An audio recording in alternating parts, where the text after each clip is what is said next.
Hi అండి, తెలుగింటి అత్త కోడలు రుచులకు స్వాగతం అండి. మీరందరూ బాగున్నారా? మేము బాగున్నామండి. మీరందరూ బాగోవాలని కోరుకుంటున్నాను. ఇదిగోండి, ఈరోజు కృష్ణాష్టమి కదా, క్షీరాన్నం వండేవండి దేవుడికి. వెన్నపూస, పాలు, అవన్నీ, బూందీ, అరటిపళ్ళు, కొబ్బరికాయ అన్నీ సమర్పించాం స్వామివారికి.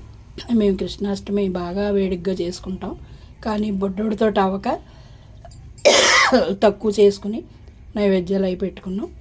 అది వీడియో అయితే తీయలేదండి. ఇదిగోండి వంట క్షీరాన్నం. ఇది పప్పు చుక్కకూరనండి, పప్పు చుక్కకూర చాలా బాగుంటుంది. అది కొంచెం ఒక అరకప్పు కందిపప్పు, ఒక అరకప్పు పెసరపప్పు, 2 రకాల పప్పులు వేసి చుక్కకూర పెట్టేసి తాలింపు వేసేసి చాలా బాగుంటుంది. అది వార్పు రైసు.